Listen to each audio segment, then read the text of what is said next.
You're listening to the Wicked Theory Podcast. We're very happy to have you back, even for a short visit. And here we go. Broadcasting to you live from behind the curtains, deep in Emerald City, this is the Wicked Theory Podcast.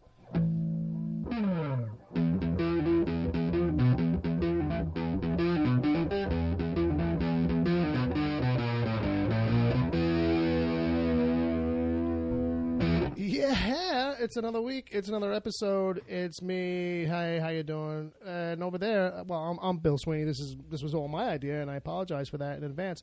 Across from me is my brother Bob. He's on guitar. What's up, everybody? Hey, what's going on? Hey, and we got other people in the mix, but I'm trying to pull them up as we speak. They're on the Skype. Can you people, the listeners? I wonder if they can guess who might be here. If they're in the chat room, they probably already know. Yeah. We got Agent Palmer. We got our buddy Ed, and we got our buddy Dominic.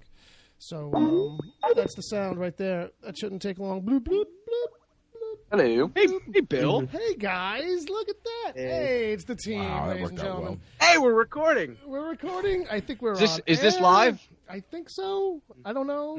Need one of you guys to just see if anybody in the chat room's like, when is the show going to start, maybe? I don't know. Yeah. No, I heard the intro, Bill. You did. How was it? On a scale of 5 American tacos. I think I would give it a 2 because I know all of the things that you threw away when we were talking beforehand, and then you just went with the simple version anyway. Yeah. And you know what's funny is in my head in the last second I was like, oh, I can throw in. Nope, don't do it. Don't tweak it now. It's too late. Just roll with it. just move ahead. So we it's a snowy day here in New York City. So we've decided to just do this one by remote. And Ed's at his house, Dom's at his house, Palmer is multi-states away, and I said, "Yeah, screw it, we'll let this guy in, Palmer. You know, why not? Agent. You know, we need somebody to juggle the other two guys. You know what I mean? For us on the Skype, so someone to keep an eye on them, maybe. And we don't have money. That to pay is true. anybody. Like, I mean, Bill, the one thing you forgot was that in putting me in charge of the Skype, I can drop any of these guys whenever I feel like. Oh, is that it? You have power now? Is that the problem? I can just be like, Ed, I don't agree with that. You are dropped from the call. Dominic sighed so hard. Like, I really wish I could see him. What was that? I heard you sigh. No, that was me, Bill. Oh, I just heard someone. I don't think that was me. Yeah. That was me. Oh, all right, fair enough. I was too busy. All right, go ahead. I say I am world famous for my. You're what? Internationally known for his sighs. Yes. He said one at the very end. That's why we couldn't hear him. He was like, sighs. He sighed when he said sigh. All right, so this is episode 87. Thanks for coming. Thanks for showing up. And we got some news, but we got a lot of emails, so we're gonna have to power through a bunch of that. Okay. But thanks for coming. If you want to ever send in emails, you can send them to podcast@wickedtheory.com.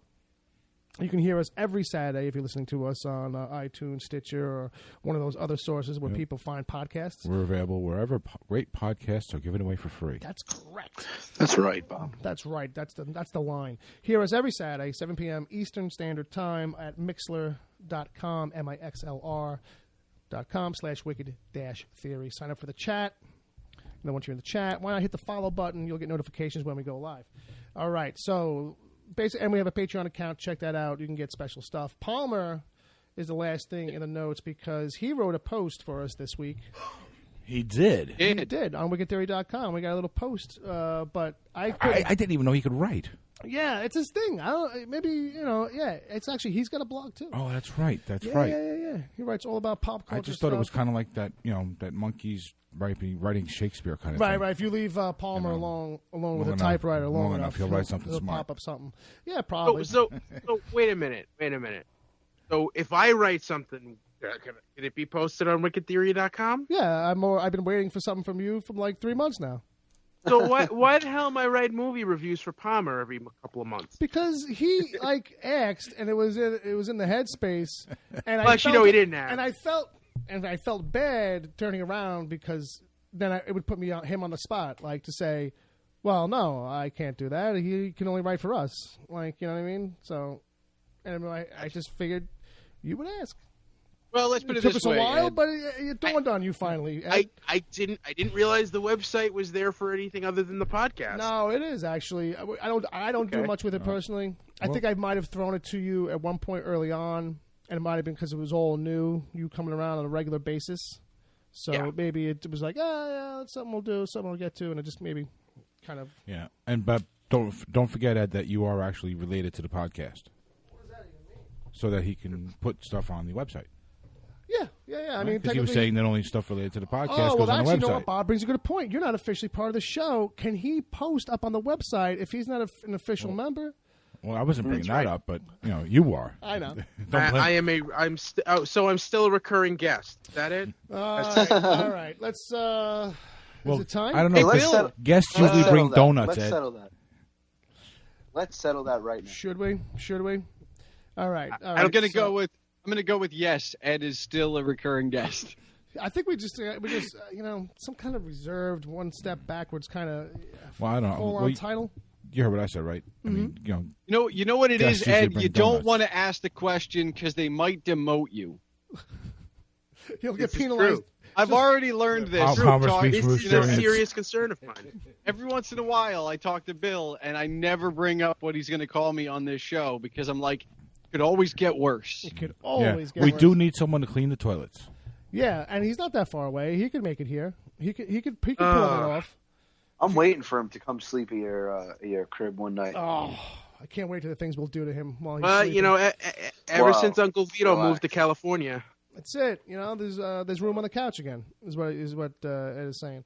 All right, so let's do what? He should write for your blog, Uncle Vito. Uncle Vito should write for the blog. Maybe that's. He should have a weekly column. That's just, I think, a very smart idea. I think that's a thing. That's we might have to send him some kind of communique. I'm not sure if he answers his phone or not, or uses email. But we'll have to. Maybe during the after show we could ask. We can maybe. Whoa! You produce. You don't direct. Stop. I said maybe. Stop. We could have him. Maybe. I bring you ideas, and then that's how that goes. You don't submit. You don't submit. Slow it down. Not on air anyway. We could have Uncle Vito do some very ethnic movie reviews. You know what I mean? Oh, Jesus Christ! I'm not starting that kind of war. No way. No, like my cousin Vinny. Only his kind. Oh, maybe that's an angle. We'll have to discuss. Because then he'll want money, so we'll have to work that out. And you know how he is. Only the best. Guys, so go. I don't know how we ended up this far away from it. That's how crappy this show is. But go check out Palmer's post on the website. That's wickedtheory.com. Yeah, some theories for 2017, and I let's just leave it at I couldn't let him do that and not take control. Not to give any spoilers away, but it does mention that the year ends on December 31st again. Oh shit! Way to give it away, Bob. Sorry. Way to give it away. How was that, Syed? Better. Was that good? Okay. What would you rate it on a scale? Nothing. Silence. Not everything needs scales. Yes, Bill. yes. Yes, everything needs scale. This is a pop culture show. So, because we got everybody on a Skype, I had Bob put the guitar off to the side. So one of the things that we're going to do in a minute is meanwhile. So there won't be any real musical transitions. We're going to have Ed sing them all. But in the meanwhile, who we got in the chat room? We got anybody besides staff in the chat room? We got Wesley Ryan Gaskins. Sure. We got Chad NV. Sure. We got Quadcast Courtney. And we got Courtney. James Baham. James Baham. You're making me hungry, dude. Well, if those kids want to keep each other entertained and keep themselves busy, I got a hashtag game they can play in there if they want. There you go. It's hashtag make a movie a meal. Because who doesn't like movies and food? What are some examples? Some hashtag. How about hashtag rogue buns? What about mashed potatoes? That's a food. Mash. Oh, MASH. That's a TV show. Potatoes. It's also a movie. Ah, fuck, you're right. Damn, I just want you to be wrong all the time. Mashed The potatoes. TV show is based on the movie. Fair enough. You got me. And it's a book, too, I think, too, right? Yeah. First movie ever to use the F word. Was it? Really? Yes. Yeah, the first in the ratings era to use the F word. All right, moving on. Yeah. All right, moving on. Fun fact. Fun fact. I love it how Ed brought the. Well, it's funny that it did bring the whole thing to a standstill real quick. That is the fun. That is the Ed fun fact for episode 87. There you go. Well, Ed, the amount of nice fun having is, you. The amount of fun is up for relevant. grabs. You know, it's up for grabs. It's an interpretation. So examples are Rogue Buns, or Bite Club, or Bread Pool. You There you know, go. stuff like that. It doesn't have to be the food itself. It could be just meal related. Figure out a way to use the word fork. I don't care. But it's movies and meals, that kind of thing. Fork father. Oh, the Fork Father. Not bad. Not bad. I'll give you a 2.5. It's not as good as the Spaceballs. Sport Father, though. Already done, I guess. I guess. All right. So that's for them to play. That's for them to play in the room. We don't want to take all the fun out of their hands. Yeah, we don't want to take all the original ideas. Yeah, not that I ever have any. So, all right. We just like to steal things around here. I'm going to ring the bell when it's time for a new segment. How about that? Who? All right. I don't know if that even came through, but in the meanwhile section, just to kind of get it out of the way and to not go too crazy with it, but there's some Mr. Robot consumption has been going on this show by people. Yeah. And Really? Getting caught Really? up. Yes, Ed, it's true. Yeah. It's true. It finally happened. So it's so good. It's so good. The So seal good. has been broken. So Bob has finished season 1. I am season 2. Dominic has got 4 under his belt. And Palmer is still 4 trying episodes. to decide whether or not a guy like him who works in tech should watch a show about a guy who does tech stuff. But whatever. I mean, why would you relate? I don't know. Yeah. Some seriously good tech stuff, by the way. Palmer doesn't give a shit about spoilers. So Well, fair enough. But I feel like because, some there's- listeners might be like, well, I'm done with that's it. true. But Dominic's not. Like, you know what I mean? So as much as he might be able to telegraph certain events that have happened before they happen, as he did the other day. As I already did. As you were watching it the other day. We'll leave that alone for a while. But we're definitely going to have some kind of convo or episode about it. We'll see how it goes as we get closer. Because I don't even think they've announced anything for season 3 besides that it's coming eventually. Like, I don't think they said a month. No, I haven't heard anything yet. What? This is a bad non sequitur. But hey, Bill, how you feeling about Westworld That's and not a having sequitur. to wait? That's a transition. That's a total topic change. How you feeling about waiting? Waiting. Because I know you're waiting for more Mr. Robot, but with Westworld, didn't they announce like you got to wait till 2018 now for season 2? Yeah, they said like I have to wait till a year after I'm dead. Is basically I think what they said. Is how that's. Oh, this is your last year. Hey Dom, I'm getting all the texts that you guys sent about a half hour ago. How about that? Hey, I got one from Ed O'Hare. Skype me. I got Dom. Skype me, baby. I got one from Dom. I'll be on at 6:30. So. Well, I guess this is what happens when you have a phone from 1997. And you live in a fucking World War II bunker. True. Because don't let anybody be fooled. This is So not the stars aligned, Bill. That's what you're saying. The stars aligned, and the signals were allowed to come in. Right. The gravitational pull shifted. The sun went down. All right. Mr. Robot. Mr. Robot. It's really amazing. If you haven't checked it out, find it. Check it out. It's on Amazon Prime. There's a couple other sources, but the season is Basically, it's on USA.com. Season 2 is, so you'll have to dig out season 1 from somewhere. But we're gonna get into it. We're gonna get into it at a certain point. Just not right now. I feel like I don't want to spoil it for anybody. I'd rather send some listeners on the mission because I know a bunch of people are like in between shows right now. Yeah. So if you're looking for something, when does that air usually? What season? I don't know what time. Ed, do you watch that when it airs? Mr. Robot's usually in the summer. Oh, Summer. Well, I guess it's not too far away. Yeah, usually I want to say like July, August, around there. okay. All right, that sounds good. I can handle it. I approve. Ed, you got a couple of things in the notes here for meanwhile. Yes. I've had some time, because there's been a hiatus and a lot of shows that I usually watch. I've been doing a little bit of binging lately, and just going through Hulu, just looking through random. There's some good British cop shows. The BBC knows how to do their detective stories. like nail it. Mm-hmm. And one I watched recently that I never heard of before, and it's from 2011 called The Shadow Line. Okay. Stars Chiwetel Ejiofor, who most people would know from 12 Years a Slave, and he was Baron Mordo in Doctor Strange. Mm-hmm. And Christopher Eccleston, Doctor Who and Thor: The Dark World. And it's basically about this one murder that happens that's connected to this drug deal, and he's trying to track it down, and he's had amnesia. There's this whole big thing, but it's really, really cool and interesting, and it's got an ending that makes you go, what the fuck, man? What the fuck? It's like that?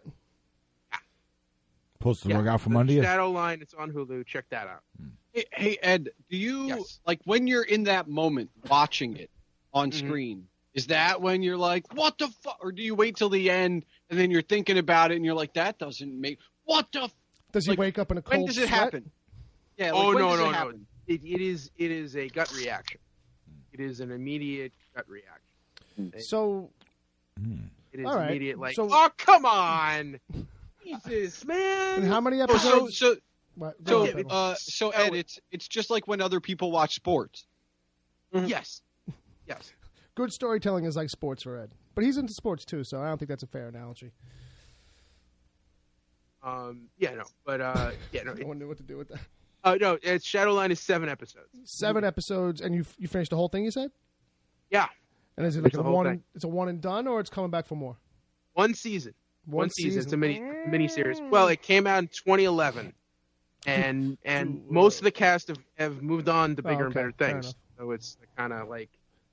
Did they seem to know that it was going to be like a one and done, and they kind of built it that way? They took advantage. Yeah, of it? I think it's really a mini series. Okay, fair enough. More than it. And you got Aquaman in the notes too. Fish Oh, face, yeah, Fish Boy. I mean, I read DC Comics regularly. I'm into all the Rebirth titles, but with this mouse thing again. Aquaman this week is, just in general. Every time I read that book, I go, wow, why aren't I talking about this?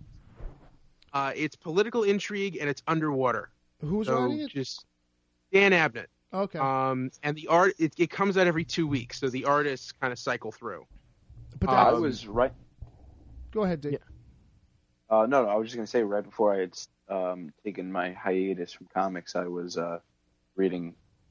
Must have been I don't think it was the Convergence Aquaman, but whatever had come out right before the Rebirth one. Okay. I can't think of who was on it, but it was good. It was solid, and I had started reading the New 52 Aquaman trades. That was that was Jeff Johns on that, so that shit was good. Yeah, I'm a big Aquaman fan. Yeah, go for it. Right and now. yeah, and since Rebirth, if you've been reading that, the whole basic storyline is that Aquaman is king of Atlantis. What? And he's trying to open up diplomatic relations with America. Oh, okay. And I've heard of that. And there is someone underground or underwater who's trying to start a war between Atlantis and the surface. Well, that's not nice. That's not No, nice. it's not. That's not nice. I bet it's like Black Manta or something. I bet it's like one of the 3 people in his stable of regular characters. Well, there's this organization. It's called here we Nemo. go. Nemo. And I check it get out. it. I get it. Everything's an underwater reference. Nemo. All right. For a quick segue, we're into the chat room. They're doing the hashtag game, and there's some good ones. Oh, okay. We got 3 tacos and a baby. Nice. All right. Hail Caesar salad. Oh, that's a good one. Rutabaga Nights. Rutabaga Nights. Talladega Nights. Oh, okay. Yeah. Oh, shit. Yeah, okay. I'm thinking of that. Oh, even Boogie Nights maybe is a play on that. Sure. And instead of Goodfellas, Good Fajitas. Good fajitas. All right. Good fajitas. Nice. And James B. Ham. It's having way too much fun with it. The Professional. The professional. Right. I see it. Yeah, he's got the dashes in it. Very nice. Keep it up, boys. Keep it up. Yeah, this is some good ones, guys. Bob skipped my favorite one. Oh. Which one did I miss? The 5th enchilada. Where is that one? No one. Well, I didn't see that. Good. La La Lobster. Oh, yeah, because That musical that's with Ryan Gosling. All right, so let's get into some news. There's a bell. There we go. Oh, Night of the Living Bread. Night of the Living. That's right. I like that. Night of the Living That was Bread. Chad Envy. That's basically every day of my life. You know what? We might as well finish him off, Bill, because the don't be a menace to South Central while cooking your barbecue in the hood. Jesus Christ. Very good.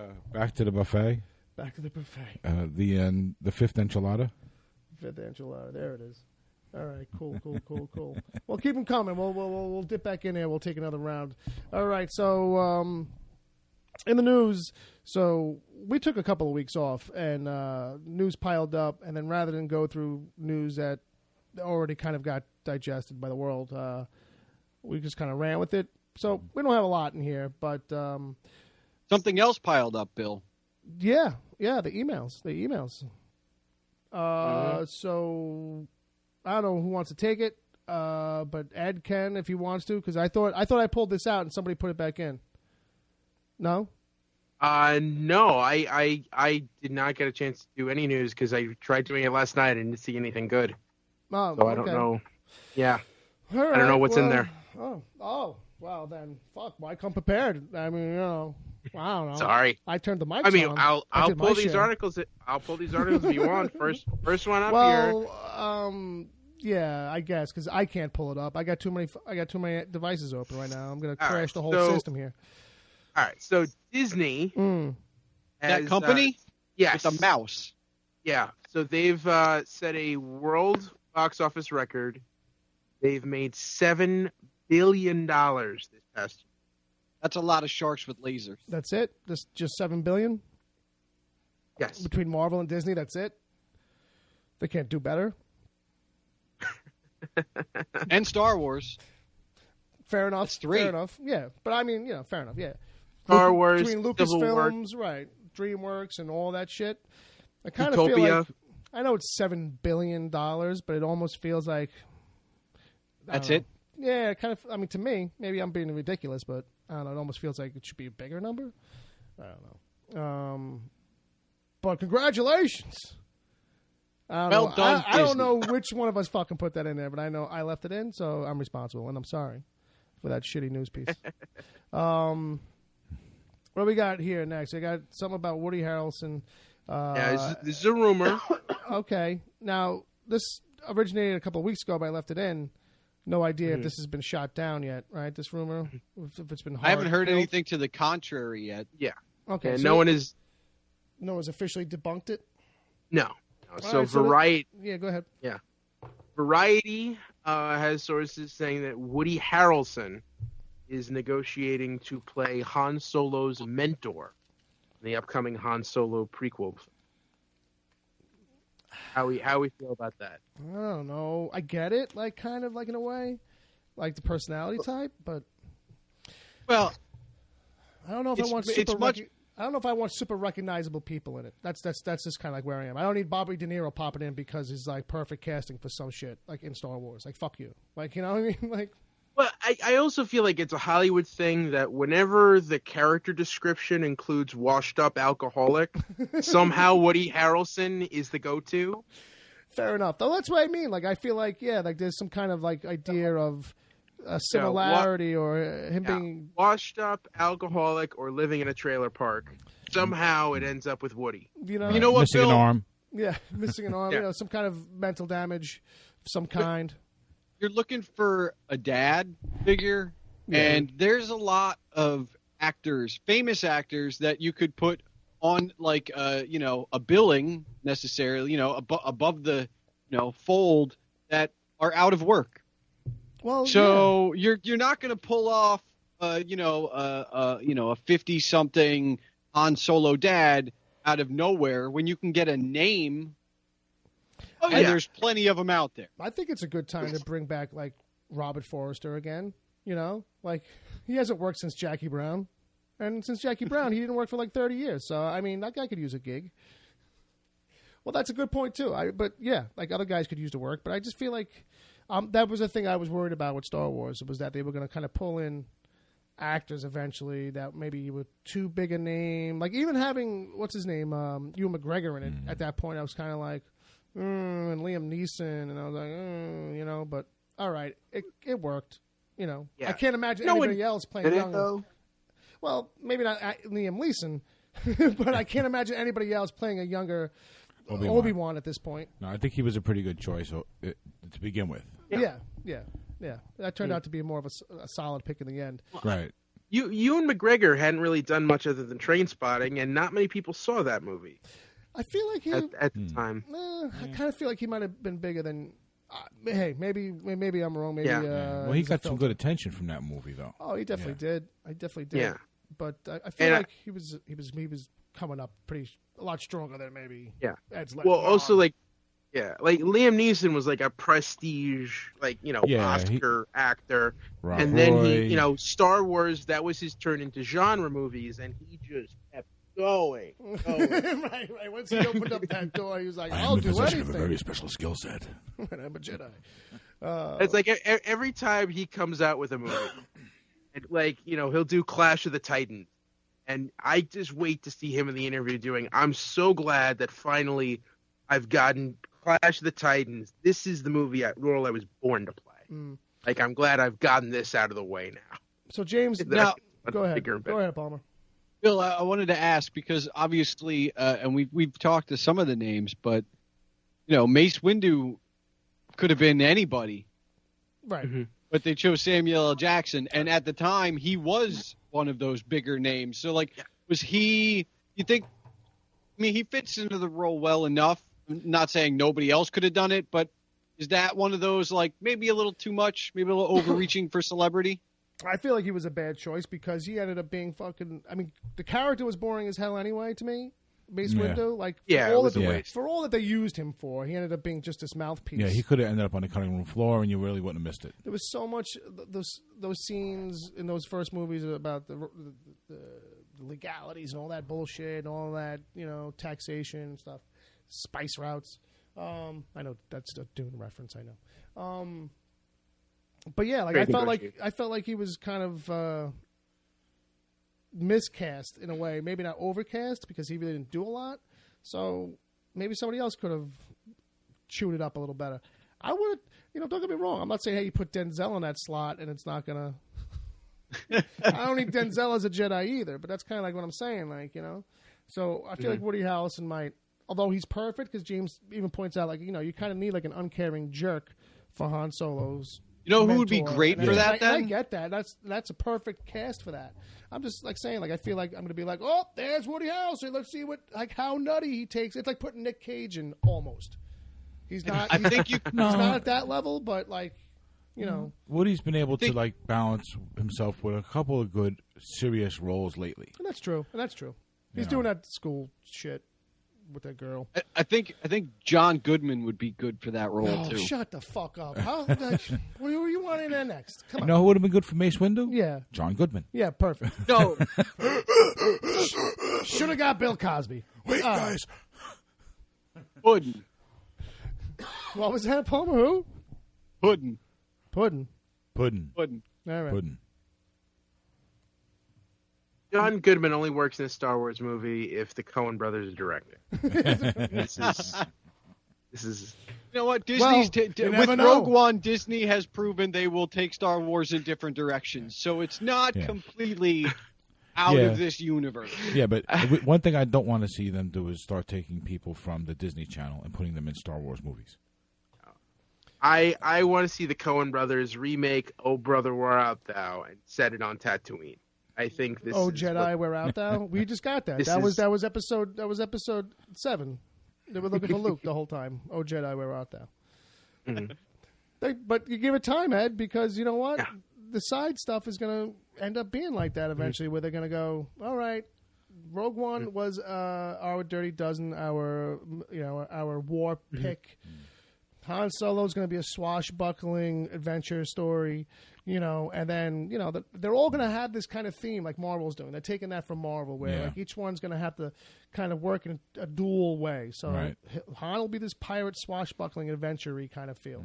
But it makes sense. But when do you think we'll get? You keep movies fresh. No, and it does. It does. I want to point out one.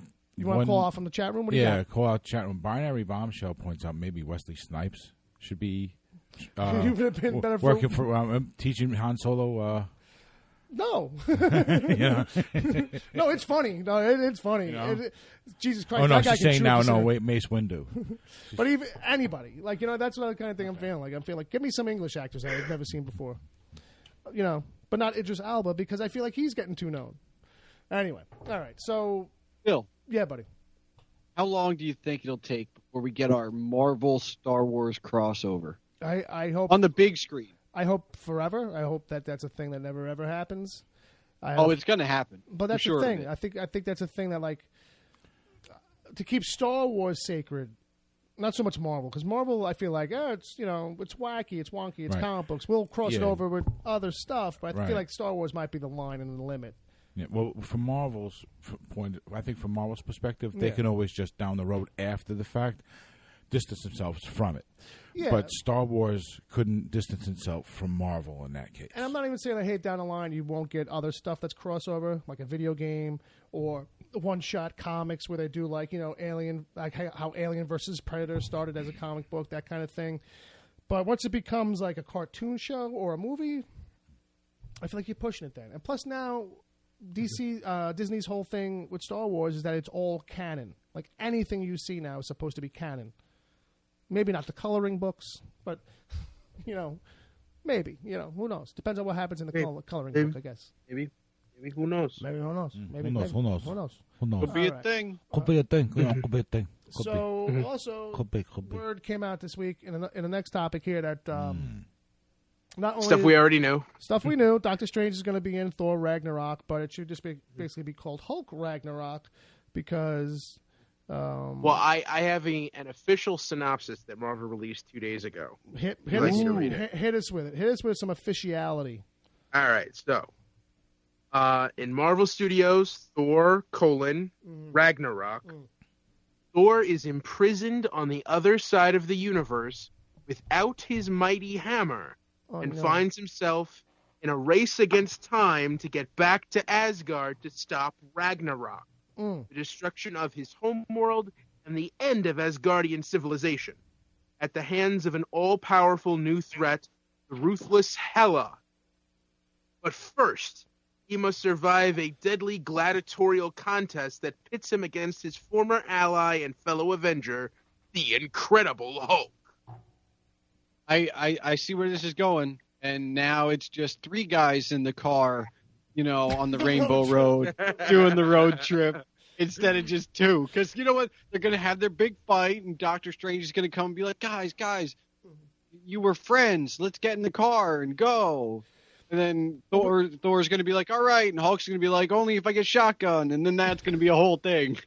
And then Hulk's going to get in. The whole car's going to lean over on the two wheels. And it's going to be like that old gag. You know what I mean? And grinding it down to the rim. Sorry, too far? Yeah, well, But no. Because I already know how this movie opened. Oh, okay. Hit us. Yeah, I know this movie. So basically, was having a nice time and all, but Jane's kind of getting nagging, and he thinks he's getting homesick. Mm-hmm. So he decides, you know what? I'll take the Rainbow Bridge back just to visit, see what's going on. He walks into the living room or the throne room, whatever, and notices this looks kind of funky. And then, wait a minute, you're not my dad. Fuck you. And then Loki goes, look there for a second, steals the hammer, gets the fuck out of there, sends him to War World. Mongol, screams at him for a little bit with the big yellow head. No, that's DC. Sorry. Yeah. Come on. Keep it on straight.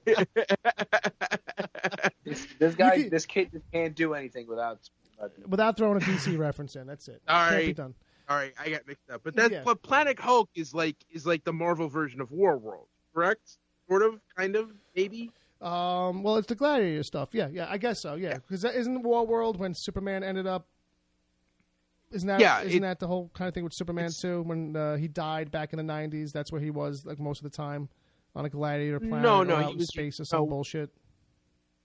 No, there was a storyline called Panic in the Skies. War World is basically this floating planet that's this giant gladiatorial stadium of these big aliens who just shit out of each other for Mongols' benefit.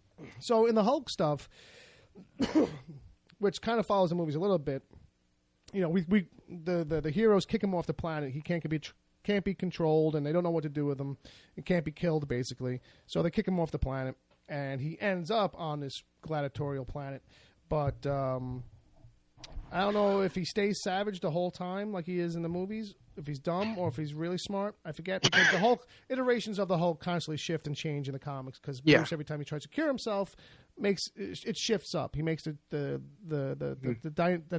dynamic of his psychosis changes. Mm-hmm. So he's as smart as the writer wants to make him. Well, fair enough for the storyline, yeah. So in that, when he lands on the gladiator world, he ends up eventually taking over, is how that goes, and then eventually makes his way back to Earth, and then wreaks havoc there too. But then he's really pissed. But it's one of the best Hulk storylines in recent history, and it's the one that everyone's been dying to see. So now I feel like, how much of that are we going to get in this movie? And is Thor going to come there and basically steal the thunder? Pun. Sorry, I apologize. From him, from the one potential he had. My only hope is that, like, when Thor gets there, like, Hulk's been there the whole time. Yeah. And, like, he's already, like, a big badass on exactly. Like, in the prison world, like, he runs the show on some level. Like, it's not like, it would be nice to see. Yeah, it would be nice to see him get some intelligence while he's there too, for some reason. That's a thing that I'm wondering if they're ever going to do in the Marvel universe, is make him like a smart Hulk, like he is at times in the comics. Palmer, what were you going to say, buddy?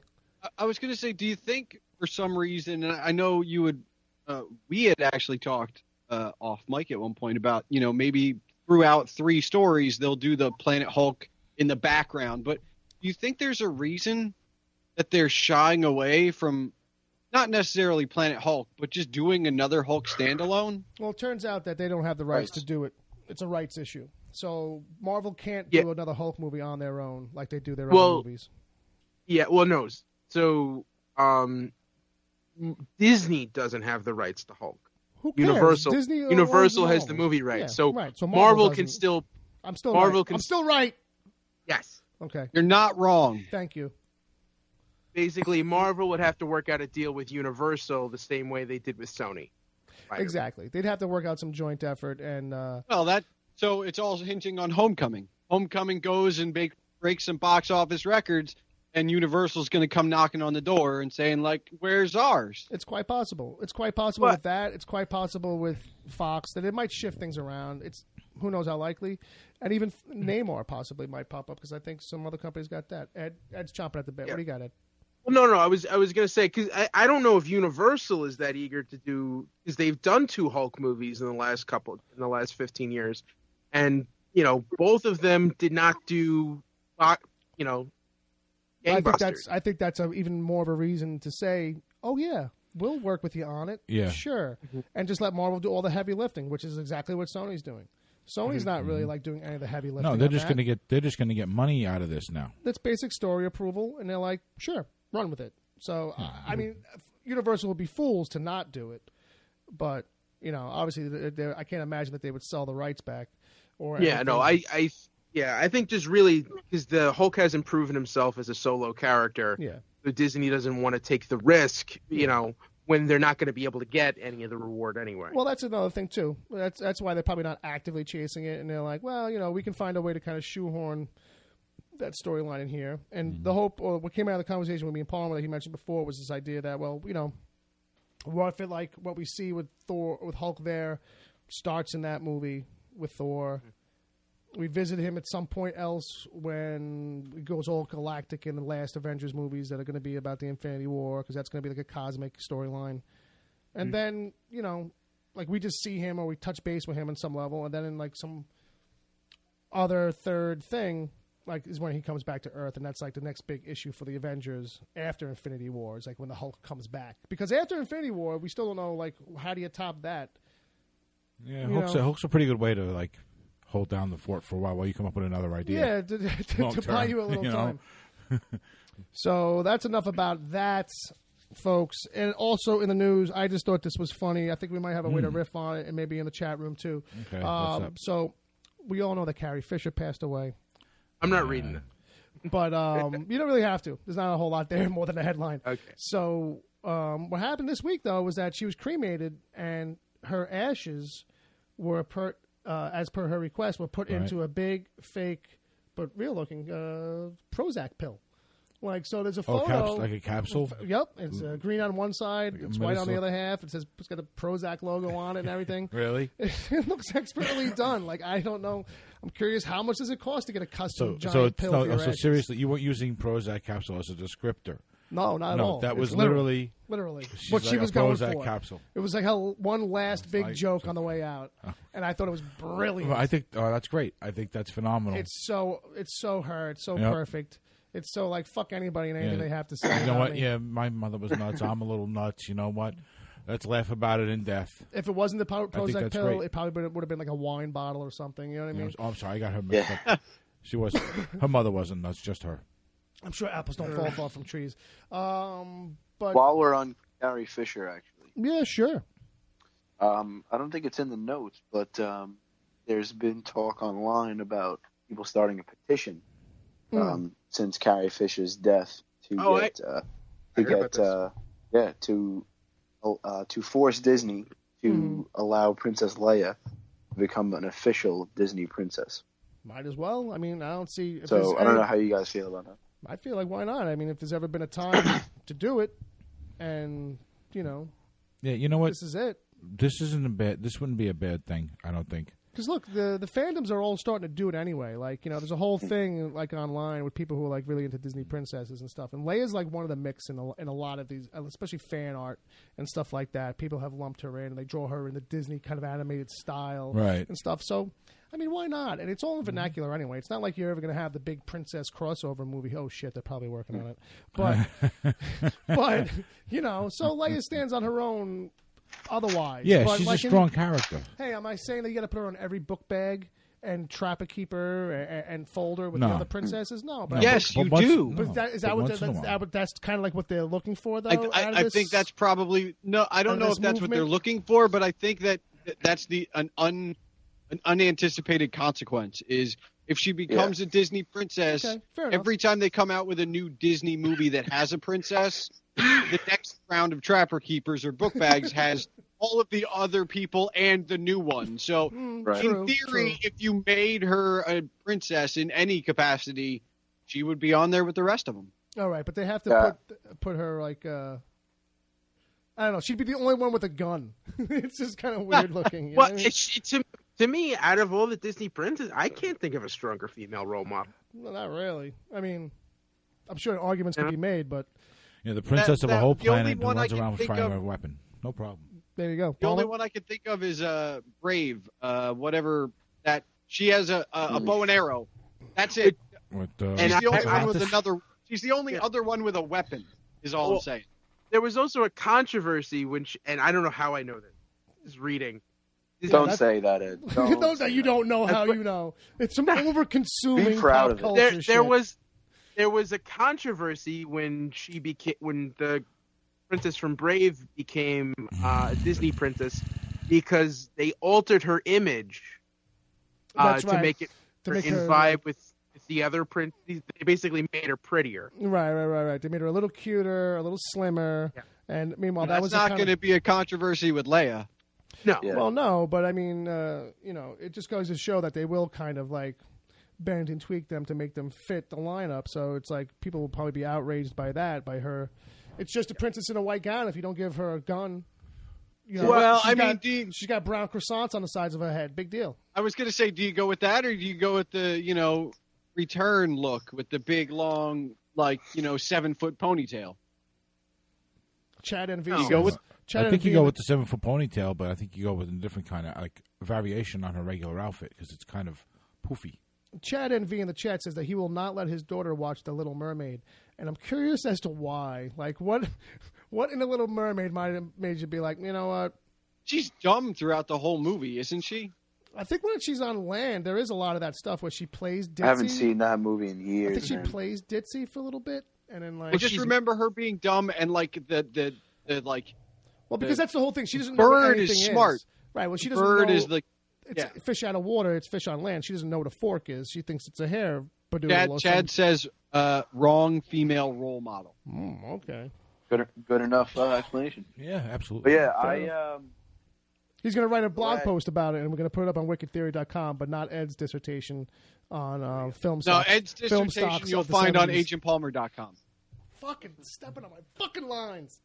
God damn it, Palmer. Wasn't me. I was like, wasn't me this time. It wasn't even that good, but anyway, fine, fair enough. Wasn't me. So, what else? So we got anything else about this Prozac pill from her? You know what I was thinking is, I was kind of wishing that other celebrities might take this as a new trend and bury themselves in other custom-made receptacles. Drug-affiliated. Well, maybe not drugs, but any kind of receptacles. It doesn't even have to be drug-affiliated. Dr. Dre can bury himself in a big old thing of Beats headphones, the Beats little boombox, that thing that they call Bill, it. what would yours be? Mine? That's a pill. That's a good question. Ed, Dom? A box of Marlboro Light 100s. As I'm puffing away. Should we roll you up? No. Just crumble. Okay. Just dump them in there. Just dump the ashes in there. Right. If I flop out, whatever. I don't think I'm informed enough. You don't think you've what enough? No. So the question was like, what would we like to be our ashes to be placed in? Yeah, like if you could make a custom urn. Like what would be cool? A Superman head, a giant Superman logo, Ed. I'll help you out here. How about a DC? How about DC? A Shazam bottle? Oh my God! There you go. But like a giant lightning bolt? No, like a giant Shazam. You take off his head, pour in Ed's ashes, close his head. We could just get the shampoo bottle, like there the you kid's go. shampoo bottle thing, and just do it in that. Just screw off his goofy head and that's put true. it in there. And you can save yourself about $800 at least. At least. How about you, Palmer? You posed a question. All right, we'll come back. Dom, you got something? Yeah, I'd just go with like a giant hockey puck. There you go. Now, how about for me? Maybe have your ashes mixed into the puck, like a puck from your favorite team, maybe.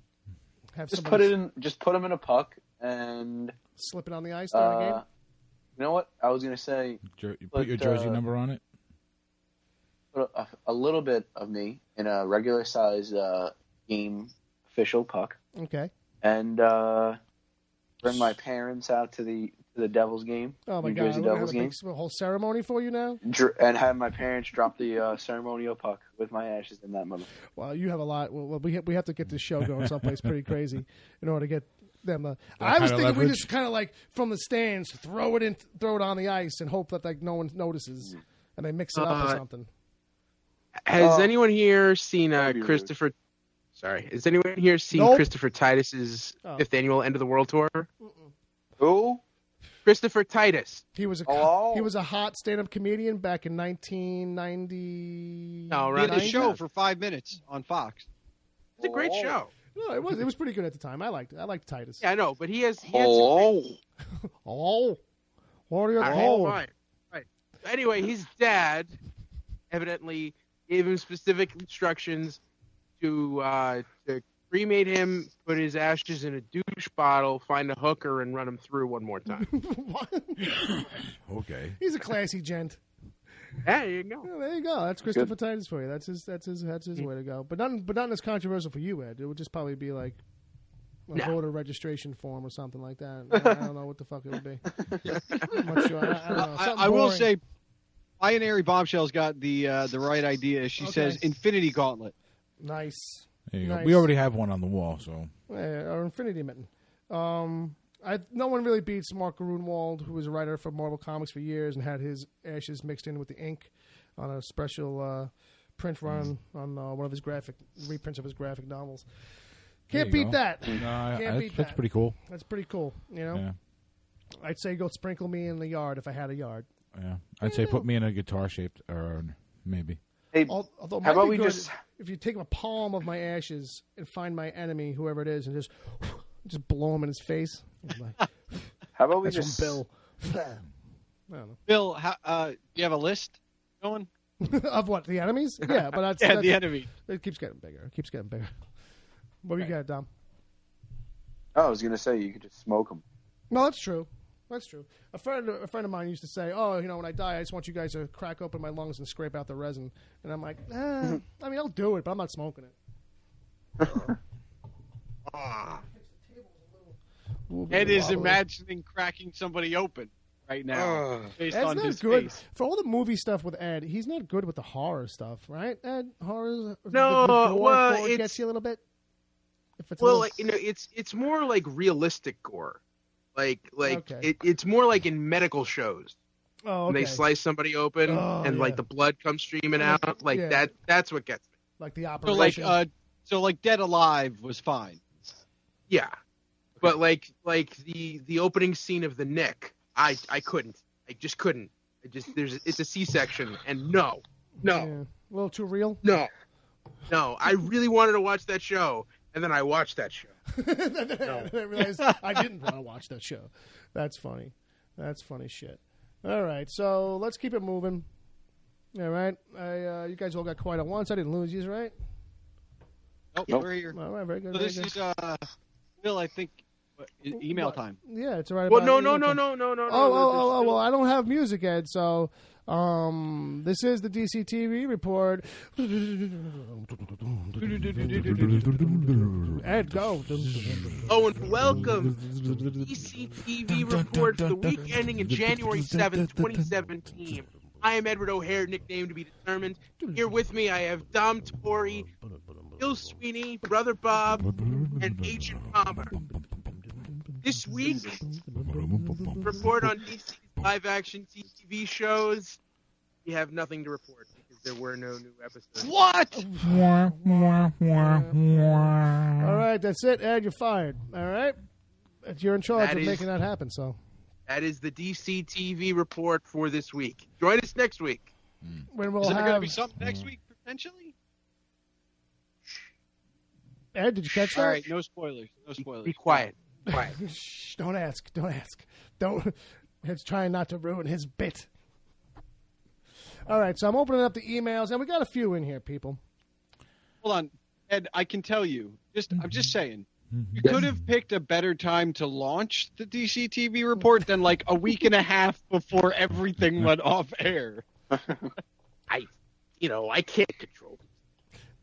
He's been pitching it to me for months. It's true. Now, you know how I am, Palmer. I don't like anybody's ideas. That's true. That's true. That's true. Everybody's like, that's true. That's true. That's true. So what happened was Ed stopped bothering you about it, and it festered in your brain, and then it came to you as your idea, and you Right. approached Ed with it, Right. and then it started. And then That's true. And then I tried to blame it on the collective conscious thing. No, I just thought it was, okay, yeah, similar. It's just similar. Yeah. All I right. think it was also Thomas K. in every after show just going like, could you talk about CWTV, DCTV? And Bill's just like, all right, fine, just do it. So, all right. I got an email here from James Housen Jr. This is, people, some of these emails are old now. So this is actually, he sent this in back on the 18th of December of last year. This happened last year. So, From the past. I kind of feel like I probably should skim some of this because this is probably stuff that even he's going to be like, why are you reading this right now? So let's see what he's got in here. So he didn't get to listen to that week's episode. Blah, blah, blah, blah. Verizon screwed up his shit again. Sorry to hear that, buddy. While he was waiting for the Verizon store to open, he stopped by a local bookstore and he read book 2 of Preacher. Hey, that's the way to do it, man. Just fucking hang out and have some coffee. He's curious as to how close they'll run with that on the show. Oh, wait, they did their own first season, so the upcoming will probably be what they left out of book 1, which is exactly the case. The party at Jesus' house, he's talking about story stuff in the book. Would have been fun to see them screw it up. Have anybody heard anything on the upcoming season yet? Not really. They're in production, but nothing's really leaked out yet.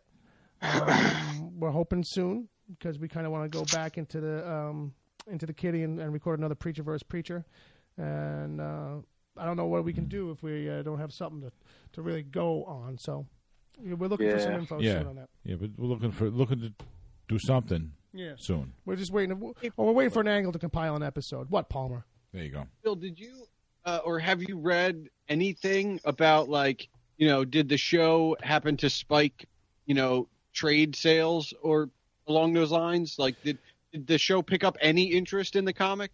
I didn't really notice or anything. I'm sure if I actually dug around for that, it's a good question. I would say it must have on some level, but probably not what they were really expecting or anticipating. I got a feeling because the show didn't take off like at a level where like. No, but it was also going up against Game of Thrones, which I feel like and it had with that kind of a show, that hurts it off the bat. Yeah, it's a genre type thing. It's a big genre audience leaving your time slot and stuff, and it was going to have to rely on a lot of word of mouth. It'll be interesting to see what happens to it in season 2, and like if it gets that same time slot, because that was a murder time slot for any show. So James's email continues. He's like. He's getting a little annoyed in his life because he can't watch some stuff. When you're stuck with PBS shows and Andy Griffith, insanity is soon to follow. Yeah. He's moved, and so he's got a lot of issues with his what he can get a hold of for content down there. Well, next time, maybe he should bring a shotgun with him to the Verizon store. That still may not get you much. It might get your stress out. So no, but you know what? It'll get him on TV. I'm thinking that they might have better cable options at the prison. It's possible. You know what? Yeah, it might that might be the case. You might have to get yourself erected, James. Erected. Jesus Christ. Arrested to get some better entertainment. I feel like I'm on my old show. Wicked Theory Podcast does not support violent acts of domestic terrorism. That's true. We don't. We not publicly. He's saying, I'm slowly getting past the annoyance of my father-in-law's mindless comments about every show on TV being sex crap and gay shit not worth watching. And then I get to hear about how excited the town here was when True Blood filmed its first season here in our small town. Then everyone watched it and freaked out. Oh my God, they filmed that here. There was 2 guys in it kissing. I don't like that. Okay, my email is turning into 2 minutes in Grant's life. Or was it the other guy? And I'm going to get you in trouble for stealing a bit from another show. So luckily I realized this before telling you about the adventures of finding where the toilet was clogged. They had us dig 4 holes in the yard and field to track it down. Yeah, that's got to be a blast. So, James, thanks for that one. But guess what? He's got another one in here. He's got a few. He's a regular writer. So this one's about the young Han Solo, it says here. There are 2 main references to Han's background, the Kessel Run and ditching Jabba's shipment. So let's start the Kessel Run. So let's, me and Dom caught a lot of jerky boys this week at work. So if you're not catching the reference, hello, what are you doing? I want to take a ride on one of them yachts. Anyway, so where my body's rocking. WW2. Oh. We had a song for that. 2 at a time for a dime. All right. It's just making me and Dom laugh. Sorry, folks. Okay. So James says, then jumping off of that, he gets a job working for Jabba. A montage of quick runs, building up his status level of a smuggler that Jabba would respect enough, and then we follow that. So he's basically outlining his script treatment here. So then we follow that run in detail with him having to dump the shipment and then explain why he's hanging out on Tatooine, Jabba's home planet, while he owes him. Which could also explain why Jabba wouldn't just feed him to a Rancor. Instead, he'd go through the hassle of the trip to the Sarlacc when he can't keep him in the slab. There is something there. There's a lot of stuff there in Han Solo's background. Yeah. I'll say one thing. I don't think we'll see the Kessel Run. I think that's one of those things that you leave untouched. You leave it as the myth that it is. Well, I feel like here's 2 things. Han's only got a few things. If you burn them all off in one Solo movie, then what are you doing in his next one if the first one's really good and you want to make a sequel to it? So I think you make the first one about meeting friends. Yeah, it's about Chewbacca and Lando, and then maybe the Kessel Run in a sequel if you make a sequel to it. Dom? No, I was going to say I definitely think they plan on making this a more than one movie franchise. Yeah. Or if you want to call it that. I think it'll probably be a trilogy. I wouldn't be surprised if that's their hope with it. Yeah, well then Han's in his 30s when he meets Luke Skywalker. Yeah, well, and then a little bit younger than that in this movie. So there's wiggle room. So right. there's definitely wiggle room. Right. So there's a lot of history that can happen before the whole Star Wars things happens to him. Absolutely. Palmer, you going to say something? Or? No, I was just going to say they got to start back far enough. As cool as it would be to have all of the anthologies, as it were, like converge into A New Hope, where, Rogue One leads off into the intro to A New Hope, and then like it would be nice if the Han Solo one ended with him in the cantina. But I just think, there's only so much you can do there, and it cuts you off because then you have to go back even further, which isn't a good way to go. Yeah, that's why I feel like it's like. Yeah, I just hope they're being strategic about it in general. Like, you know what I mean? Like, I would think that they are. So let's jump over to the next one here. Wait, let me see if that was finished. So his third one. Okay, so are we into 2017 yet? No, we don't get there until we get to stuff that was sent today. Okay, all right. So, but anyway, so this is still James riffing on. It's another email, but he's talking about Star Wars stuff still. The one question about Easter eggs was the inclusion of that of the two that Obi-Wan fights in the cantina. We must have missed that. How did Buttface and Wicked Nose get out of the Holy City? I'm guessing Bill was in the bathroom, and Ed Ebert was too busy admiring the CGI building architecture to stroll through the stroll through the city streets to notice that she bumps into them. No, we definitely. I didn't notice. I wouldn't.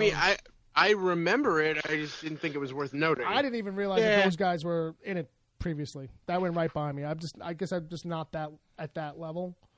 You know what it is? It's because those two guys have been not only used, but they've been used in every parody that there ever was made.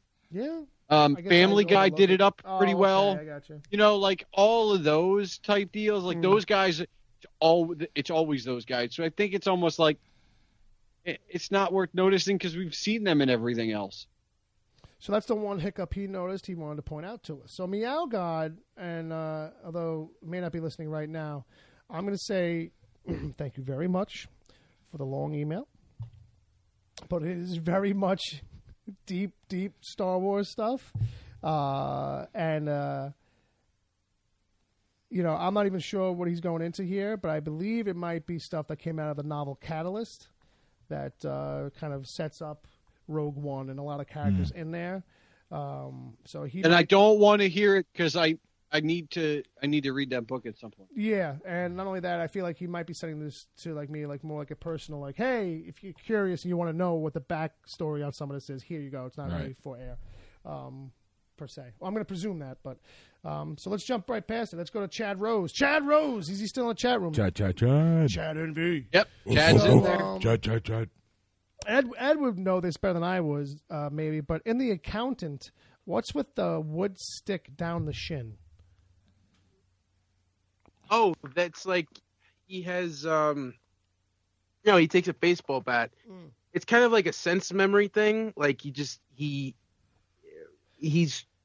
trying to do all of these things that will annoy him, to irritate him, to try to overcome that sensitivity. And so what he does is he plays this incredibly loud music, and he'll just roll this baseball bat up and down his leg. Oh, I've seen a clip of that. Yeah. And there's just a point where like he when something's bothering him, he does that to try to get his mind off it, so that the irritation doesn't make him do something vital. Yeah. Okay. So I guess they don't really explicitly explain, and it's just kind of like an inferred kind of a thing of what's going on there. Yeah, and there's one scene where just like after they take a case away from him and he just can't let it go, so he just takes it out on himself and just like brutally hurts himself with that bat. Yeah, it's really hard to watch. All right, well then that answers that question for you, Chad. Chad's got another email in here. He says, who on the crew totally buys into the multiverse and infinite timeline theory? And I guess he just means that in general, in it's like science and stuff. Bob, do you buy into the whole idea of a multiverse? Things get too complicated. The infinitive timeline theory. My theory is the universe in a bottle, more like. Okay, all right. How about anybody else buying into the whole idea of a multiverse? Yeah, absolutely. Kind of a why not type of thing for you. Yeah, I think. Go ahead, Ed. I hope so. Why do you hope? Why do you hope so? I don't know. I just think it's cool to think about. I just think it's good. Yeah, well, no, that's true. It's cool to think about. It'd be a bummer. I just if it never. real. Yeah, I never want to see it as far as movies go. That's all I'm saying. Like, it's cool to talk about it, but I don't want like DC or Marvel to be like, all right, we've exhausted everything. Oh, now Jesus in this Christ. universe, No, I don't think that's what the question was. I think no, the but that's question where I'm was, going. Oh, okay. It's a pop culture show. What do you want me to do? What do you want me to do? But that's a fair point too. Like I definitely don't. That will probably it'll come to that at some point on some level. One of them will do it probably. I'd rather Hopefully not. when I'm dead. I think if we've ever gotten a taste for that, it's in the cartoons, and even that gets like kind of crazy sometimes. Like when these Marvel cartoons try to like do that stuff, it's like yeah, okay. I don't know how anybody else would follow this, but I think I'm following it. Like, I think I know what's going on right now. Yeah, but then you get up and you get a glass of water. You come back and you're like, wait, what? A glass of water? Where's this guy from? Where are you from? You say, you say it like that. This guy's been hanging out in New York. A little too long. I mean, did you hear him? He said water. All right. He says it like that, actually. It's a Pennsylvania thing, I think. Oh, sorry. That's not where you're from. His signal's rerouted through there. Yeah, I kind of buy into it a little bit. I mean, it's one of those things that's like you'll never really, really know. So, hey, all right, I'll give it as much chance as I give a lot of other big science theories that can't really be proven. You know, there's only one downfall to it, mm-hmm. and that is in some other universe, you are much better off than you are now. Hold on, that's the negative. The positive is in some other universe. Right. You are much worse off than you are right now. So are you a glass half full or a glass half empty guy? Because this could work to your benefit or your, detriment. So like in the listing of Earths, like with his Earth Prime, like where Earth, like, pretty good. Yeah, but once you get into the idea of multiverses, then it gets down to a new universe, basically for every little blade of grass that doesn't grow. Right. You know, right. every way that you could possibly have died up until this like point in your life. Right. You know. Yeah, it can get so finite, so minuscule. What were you gonna say, Palmer? Then we'll move on. I said I really like that. Earth, pretty good. Yeah, that's what I'm thinking. You got Earth Prime. It's like must be just awesome, right? Because it's Prime.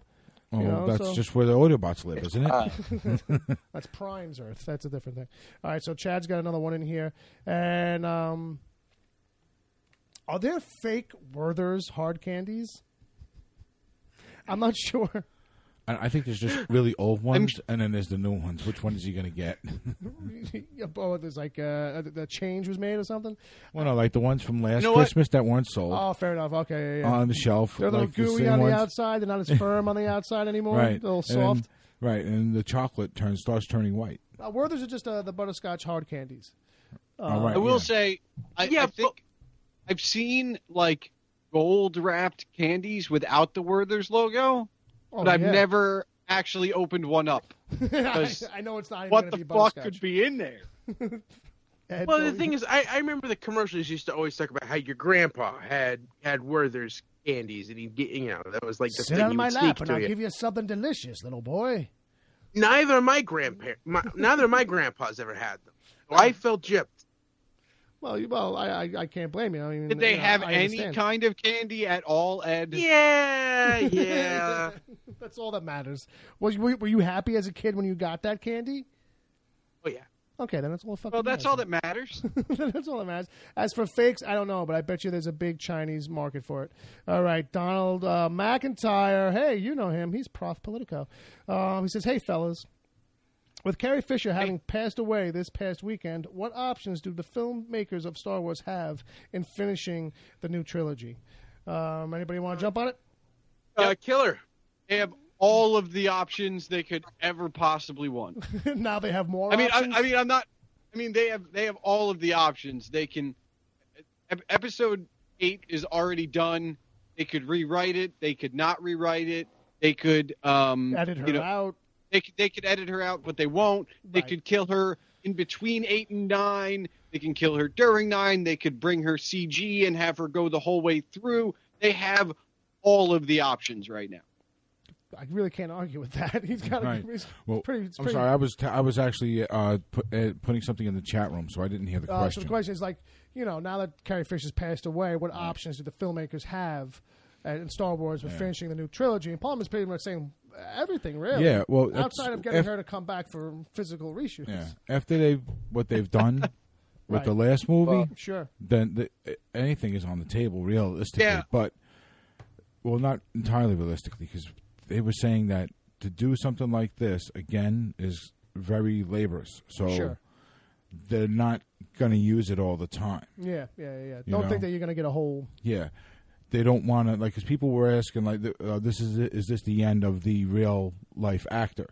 Right. All these kinds of questions. So they were responding to that. So I don't think we're going to get a whole lot more of her. We might get a couple of glimpses if we need to. Yeah. And they'll make it look like her unless they decide to go with another actress, which is a perfectly fine option. It happens all the time to keep using the character. Yeah. See, I think what's going to end up happening is, first of all, you don't need Leia anymore. I mean, General Organa is a thing, but you now have Rey. And I'm not saying it's singular, like, you need, we have one female, that's enough. No, but it's about generations and stuff like that. And so, and the series was going to be about people probably dying and passing on. So, it can work with it. The problem I have with that logic, is that we're going to keep Kylo Ren. I'm losing you on the microphone, buddy. If we're going to keep Kylo Ren, hold on 1 second. I'm sorry. Can you hear me now? Oh my gosh! Oh my gosh! So good. All right. Well, I'm having battery problems with my phone here, so I was just trying to plug it in. But the point I was trying to make was, in the last Star Wars movie, Episode 7, Kylo Ren's father, obviously, as you know, spoilers, dies. So now his real life mother has died. I feel like his story is so vague, and as it was told in the last movie. Right. But I feel like, there has to be some kind of explanation of his past through somebody, and I feel like Carrie Fisher's character was the one that was going to give it to us now going forward. If we're lucky, because they did finish principal photography, they'll get a good chunk of that in 8. And maybe not all of what you were expecting, because I get the feeling, like you were saying, like, Ren's story's not done by any stretch, and it probably is part of the whole trilogy. But if they fill in enough holes in 8, it's possible.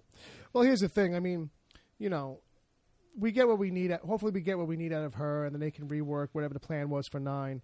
But, I mean, the story, it's funny, too. I saw a clip of that goofy-looking bastard on the other goofy-looking bastard, Larry King. The kid who plays Kylo. I saw him on Larry King. I didn't know which kid was. I couldn't tell where the aliens began and where they stopped. So he was talking basically just there's a clip of it where he's our buddy on Emergency Awesome, Dom, Charlie. He did a video about it, and you can just watch the first moment or two, and he goes over it. He plays a clip, but basically it's just him saying how like that's kind of like the plan. Like he doesn't want to give it away, but like a story that a lot of the story stuff that gets set up in the first one, it is about there's questions in part 1, there's answers in part 2 and part 3. You know what I mean? So that's not just about setting up some vague shit and like we're not going to address it. You know what I mean? So at the very least, people should feel good about what's going to happen with 8 because, like he said, the photography is done. But after that, who knows? Well, my theory is. Oh, okay. What do you got? Oh, here we go. It's not going to. It's not going to matter because she dies in 8 anyway. Like that's just a weird coincidence. I wouldn't be surprised. I wouldn't be surprised. I wouldn't be surprised either. Because they killed Han in the first one, so they'll kill Leia in 8, and then Luke will die in 9. There you go. And that's just a lot of Jedi sadness. I'm fine with that. Yeah, and that's part of the back to what you said, Bill. I mean, that's part of the generational thing. Right. This is a whole new generation. And you know what? As endearing as Luke, Han, and Leia were in the 70s and 80s, they aren't those characters anymore.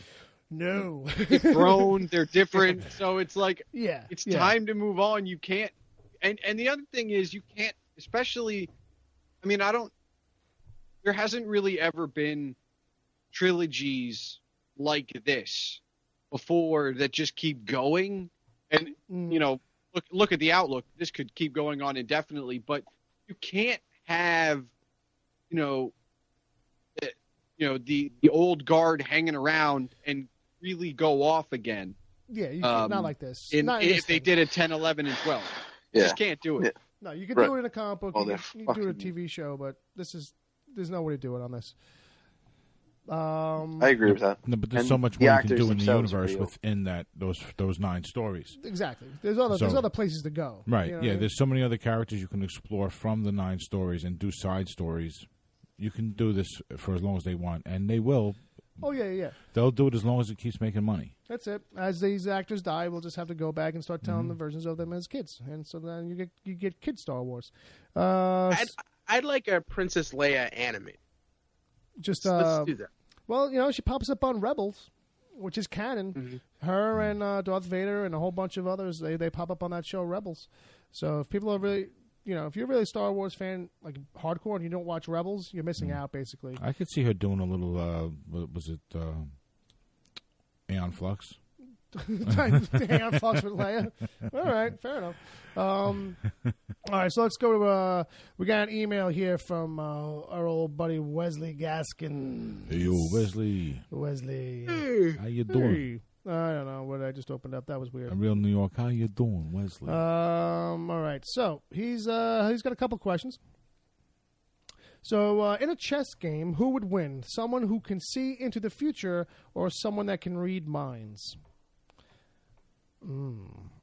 Any real chess players here? Let's see. This that seems to be like the same thing when you're playing chess. What was that, Bob? It almost sounds like a little bit like Super Fight right here. Almost. Palmer, what did you say? I said it almost seems to be the same thing in chess. Well, almost. I mean, it is. I don't know. I would say you have to be able to read the mind in chess. Like, you can see into the future, but do you see it all? Do you see every move? And not only that, like just because you see into the future doesn't mean you're going to retain all that stuff. I think you have to be quicker in the moment. And are you going to even be seeing the right future? You know what? I have the answer. Okay. Of course, guy who can read minds. What did you say, Palmer? Bobby stepped on it. What? I said it's the guy who can read minds, and that's because the guy who can read minds can also see the future, because he can read the mind of the guy who can see the future. All right, go fuck yourself, all right? Because now you're playing by your own goddamn rules. Wesley, I'm sorry that happened to your question. All right, question number 2. All right, so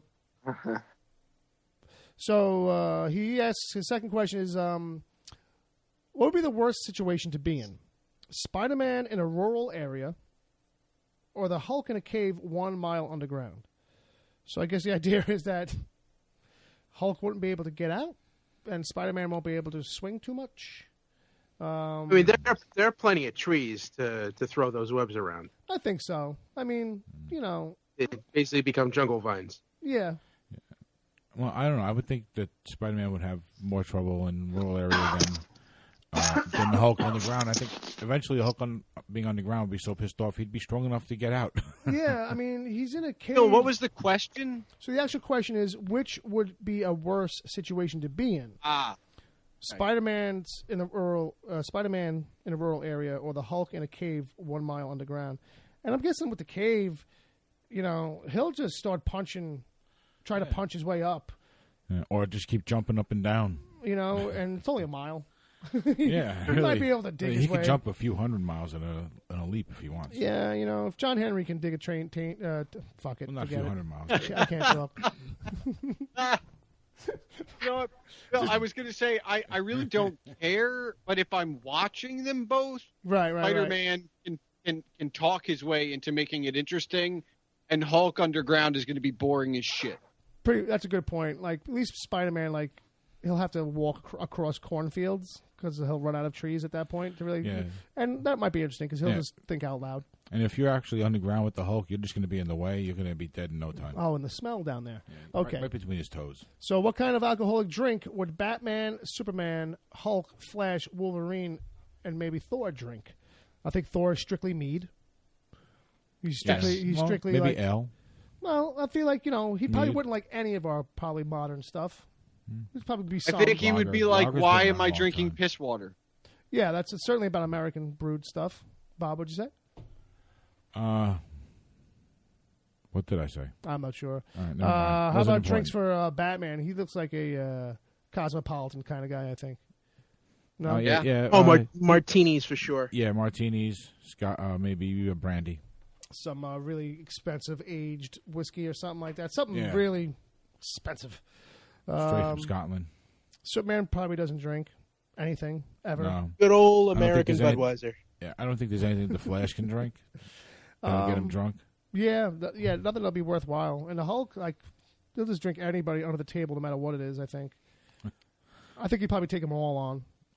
And Wolverine, like, I don't even know why he drinks because I think the thinking is that, like, because of his regenerative powers, it doesn't do anything to him. Yeah, same thing with Deadpool. That's actually in the Deadpool game. Yeah, I mean Wolverine, we've seen him drunk a couple times, but I think even in that, people have been like, wow, how much did you drink in order to get where you're at right now? He just, like, put his claw right through the bottom of the keg and just, just sucked on the keg. Just ripped off the top, so he shotgunned the whole thing. There you go.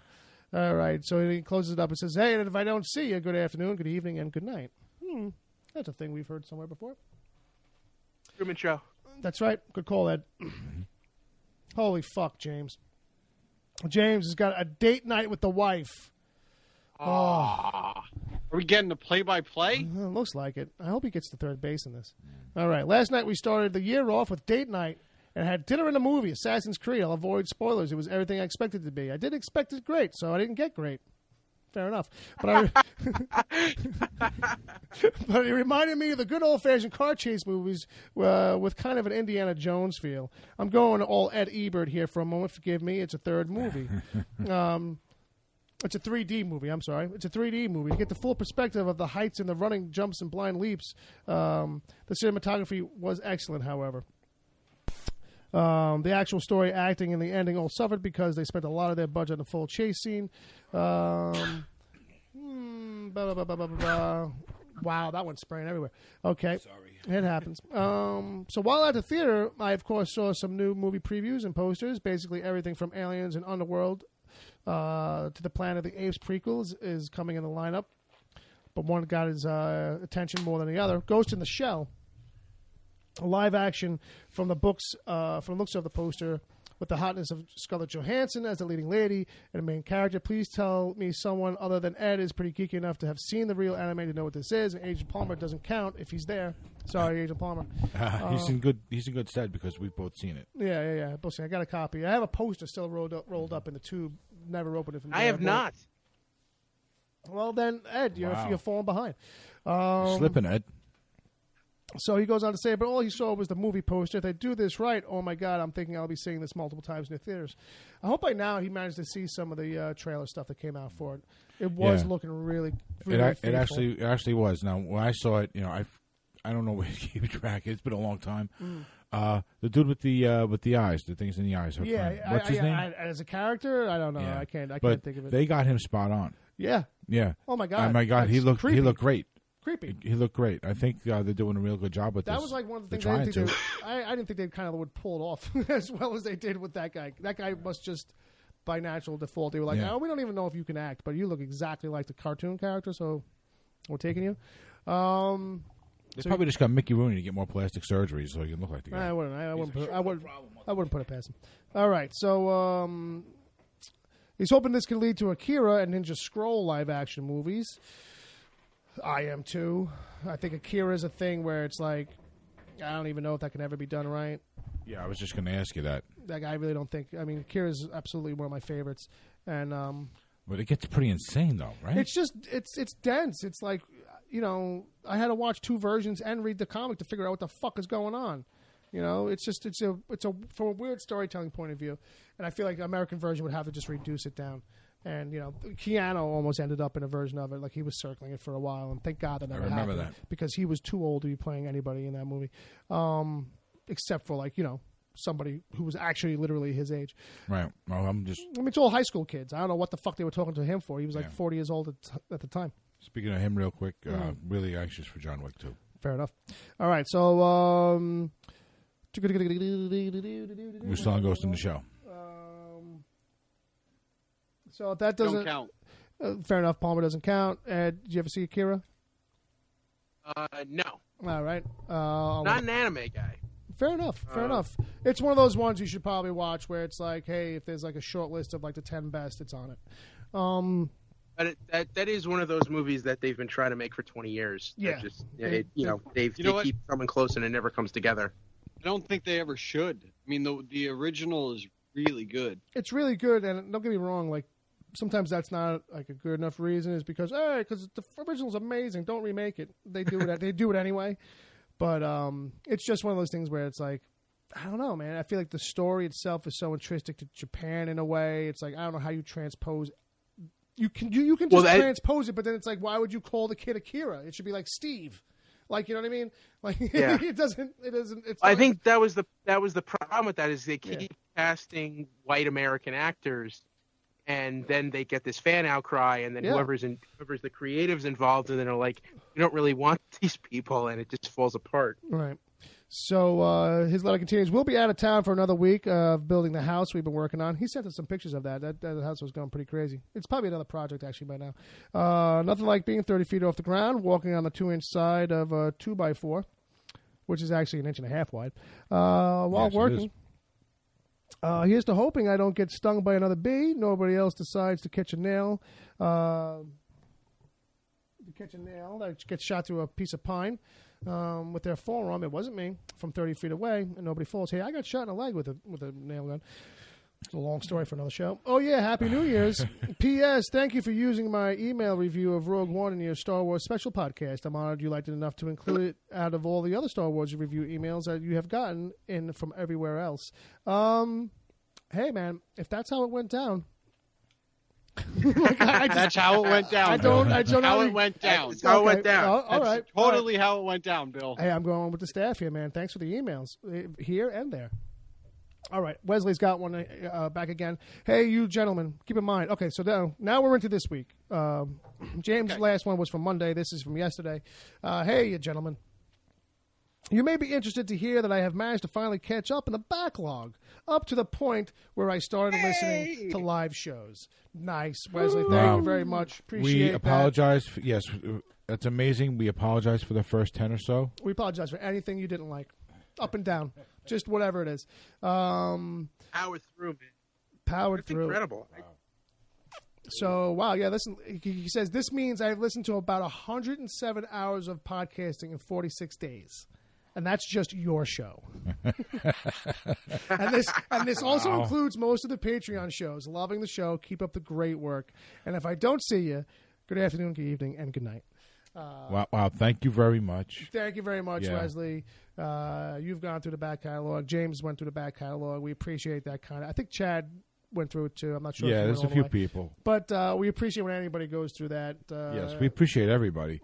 But when people make that effort, that is a lot of effort. Well, you know what it is, so we have too? to acknowledge it.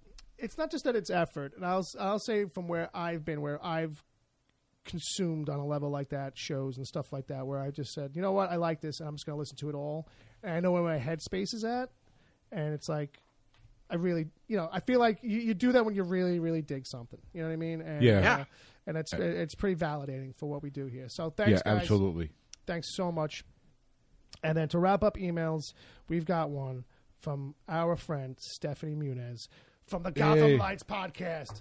Sammy! Hey, Sammy. Gotham Lights. Stephanie. There you go. Say we're in negotiations right now, but I may be making another appearance on that show pretty soon. All right. Yeah, our buddy Ed popped up on there a couple of times now, right? You've been there twice? Yeah, I've been there twice. Good for you. Good for you. Very cool. Very cool. Are they going to get you a shirt or something? I mean, is there like are you going to break the record at 3? No. He can't break the record at 3 because Grant and I have been on 3 times. Oh, all right. So it's getting like Saturday Night Live, where there's like a club, right, for guys who've been on X amount of times. Could be 5 times. The 5-time club. Who's going to make it first? Justin Timberlake. I know who the leader in the clubhouse might be. That's all I'm saying. That's all you're saying. Palmer's got some inside scoop. It's potentially going to be Ed's nemesis, Grant. Well, I don't consider him a nemesis. Stop rabble-rousing, Palmer. Yeah, really, Palmer. Come on. Fucking this guy. He's just got a big cauldron, and all he does is stir it up. Right, he's a shit stirrer. Ugh. You know, he's not an enemy of mine. He just hates my guts. You know, he just hates me. He's not my it's not a nemesis. No, it's not you he hates. It's just your opinion on certain movies. Yeah, it's everything I stand for. Really, It's everything I stand for. Yeah, it's not Batman, Not Joker, everything. or anything Not like everything. that. I'm sure you can both come together on pizza. Probably I don't not. know, man. Probably not. I Probably don't know. not. I bet you. No. I bet you if Ed was out there and he had Happy Howie's, which is Grant's local favorite, Ed might make a wrong comment. Not to say that like, hey, it was a bad opinion. I think I might also. Well, yeah, you know, it's not hard to. There's people who, and I'm not saying this prejudice, Right. but people who don't live in New York Yeah. have a very, very odd view of what good pizza tastes like. But you got to understand, So- like, that's all that they know. So when they tell you this is the best that we got, and then you eat it and it tastes like crap, these poor people are suffering. You know, you can't shit on them too hard. You know? Yeah. When you have a pizzeria and he tells you, wait till you get this pizza, it's so good, it's so good, it's so good. And you get it and you're like, oh, this is fucking Domino's. Yeah, This is totally Domino's. disappointed. This is Domino's in another box. Oh, look, Right. no, it's not Right. Domino's. It's But you something want else. to bring you want the guy to tell you No, it's shit, it's- it's shit, it's shit. It's Yeah, not. it's ketchup on cardboard. It's not, well, it's not that bad. But like, don't That tell me is it's not- Domino's. Don't tell me it's not I've had it. Domino's. Don't tell me it's not Domino's, and then pull out the fucking cinnamon sticks and the cheesy bread. That like is exactly what they fucking do. Like, don't just stop. But I liked it. This is like, you know, when you're outside of the tri-state area and you pull up to a place and there's a sign out front that says New York style pizza. You gotta just keep driving. Dom, you've traveled. Run. You know what? You're right, Ed, because you know what? Even here, like, you don't see that sign. Like, we have New York style pizza, but there's no sign that says it. Exactly. If you need to come out and say it, you don't have it. Something's wrong. So the question to Dom is: so Dom, you've traveled a little bit for hockey back in your days. I have. What have you sampled a lot of pizza at some of these different places, these towns, these other countries? Because you've been to Canada. Technically, it's a country. I have been to Canada. What's Canadian pizza like? Is it like upside down or Yeah, something? is it just covered in Canadian bacon? You know what I mean? That would actually probably wouldn't be too Well, bad. then it would be good. But I'll be honest with you. That's the one thing that you know, when you're on the road and you're not, you know, you're a guy from New York. That's the one thing you're definitely not looking to eat. Because you just kind of feeling like no one's going to be good enough. What is your go-to? It's that, and it's also that it's like, you know, I eat it so much here, so it's like maybe I'll try something else. But I don't know. I guess. Well, I feel like you have to get Papa John's or Domino's or Pizza Hut. You have to get like a chain because you know what that is. Well, yeah. Well, and two of the when three you're- of those are absolute garbage, Ed. Yeah, but his point being, at least you Right. know it's consistent and you know what you're getting. Right. Like if you're going to try and satiate that, like you're going to probably be more annoyed if you go to like Mom's Pizzeria on Route 6 and all of a sudden it's Right, like, right. Does this even have Yeah. sauce? Like, Yeah, Right. unless you're like there with like a relative or like a trusted friend who's like, okay, you know, this is comparable. They're still wrong. Yeah. They're still wrong. Because I'll tell you Yeah. something. I went down to Only if Florida. they moved out of the city. The only And it good, depends on how long they've been gone. the only good caveat, like or intro to pizza locally outside of New York was when I went to visit Dad and Mom down in Florida, Right. and Dad was like, "It's the best we can do down here." All right, like, he's like, He's like, yeah. It ain't Danino's. It's the best. It's the best. It's the best I got. He's like, I looked. I tried a bunch of places. I Yeah, used to go yeah, over it's like- here. Now I go over here. Yeah. And this is so far the best one. He goes, I'm still looking. I'm Yeah. still looking. So to continue Steph's letter. Oh, it actually started. Hey, you guys. Happy New Year. The New Year's Eve special was great. Good job. I do feel sorry for Dom's liver, though. So does Dom. So does Dom. That should have been put into a little tiny thing. The hangover the next day was worth it, Dom? A homemade urn. No, it wasn't. No, It wasn't. No, that was a big hangover then. The hangover was never really worth it. Since it's a new year, one of my resolutions, quote unquote, is to read more this year. I've been thinking about picking up some trades or new graphic novels. Good idea. You didn't steer me wrong with Preacher, so what should I get now? Take care, fellas. Your pal, Steph. Thanks for writing in, Steph. She might like everything. Everyone's got an idea. We'll go around. Let me just get Bobby because he's right in front of me. Yeah, I'm thinking the one you're reading right now. One of the ones you're reading with the boys. Is that the one with also by Garth Ennis? Right, isn't that one with they used the likeness of the guy? Oh yeah. They used Simon Pegg. Simon Pegg's likeness, pretty much for it. Yeah, the boys is a really good one. That's going to become a show on Cinemax. Right. That's if you like the crazy over the top stuff in Preacher, that like swims in all that kind of shit. Same writer. Another one that you and I are both reading is Southern Bastards. Southern Bastards. I'm sure that's got to have at least one trade now. Two. Ed was asking about it before, actually. Right. I just read trade 2 this week. What are you thinking, Ed? It's good. It's good. It's they're kind of each story arc is completely different from the last, or at least the 2 that I've read so far. Yeah. But it's got an interesting vibe to it. All right, it's 2 different story I'm sure arcs, that's probably a book that's. It kind of all flows together. Tom? Mm-hmm. No, I was going to say I'm sure that's a book that's probably better to read in a trade because Well, wait. If you've read it monthly, it's not exactly monthly. So you know what I mean? So it's like every quarterly. 6 monthly. You know? Yeah, you'll get a few, and then there'll be like 6-month break or a 3-month break, and then you'll get a bunch, and then so it's frustrating. Yeah, they come out. Those 2 guys, they're doing it all themselves. They got all these other projects going on, so it comes out in these short bursts. Right. It gets the month to month, but it's got 2 trades out. It's good stuff. Yeah. It's a good recommendation. Anybody else at the table want to throw something out? That was Bob's stuff. Ed, you got anything you'd recommend? Any trade paperbacks or graphic novels?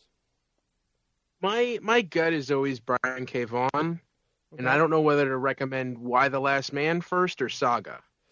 I'd say Why the Last Man because at least that's complete. Yeah. And like, where you're kind of like you're chipping away at a thing. You know what I mean? Mm-hmm. And I couldn't imagine a lady. And those are very quick reads. I think there's 10 trades, but like 5 larger books. Like if I was reading that monthly, I'd be annoyed by how quick those issues probably blew by. Yeah. But I would say that like you can get through one of those trades in like 45 minutes, and it's incredible. Yeah, I still haven't finished it myself actually because I was getting the hardcovers and I lost track because they were coming out infrequently. Yeah. But the setup on that is there's one guy left in the world, all the other men die off. Yes. And it's a world full of women. Every it's mammal not as sexy as you think. No. Every mammal with a Y chromosome. Fair enough. Drops dead, except for one guy and his pet monkey. Yep. And it's basically him trying to navigate the world after that event. Yeah, because the whole thing kind of really and it's like from the moment it happens, it's not one of these stories that picks up like 3 years later and like it's like no, it's like pretty much like as it happens. So the whole world starts to fall apart because initially it's like all these men die and guys tend to have a lot of important jobs. You know what I mean? Presidents and world leaders and a lot of almost all pilots are men. Right. So like so many planes crash and stuff like this. Mechanics. All this stuff. So I would say like a good movie comparison. It's like the first Mad Max movie meets Children of Men. I'd go with it. Maybe less apocalyptic feeling. Initially in the beginning anyway. Maybe that kind of settles in more as time goes on in the series. But where I was at, that was starting to become like the feel of it a little bit. But yeah, that's mm-hmm. Go ahead. With an almost completely female cast. Yeah. Well, 99.9%. And except for one man and his monkey. There you go. Yeah. So, but Saga is also another, and that's a giant space opera. Right. But that's a love story. It's these two people. It's basically Romeo and Juliet in space with a baby, and I can't tell you anymore because if I tried, it would just fail. But Saga is the one thing that I've read that is an incredible comic book that it just cannot be adapted because it would be too expensive and too mature. Yeah, they wouldn't know what to do with it, and they would just fuck it up in the process. But isn't Saga still going on? Yeah, Saga's still ongoing. It's going to be going on until this guy dies or something? I don't know about that, but I don't know how long of a... Not that old. Yeah. It's his Dark Tower? Well, no, it's got like 6 or 7 trades in.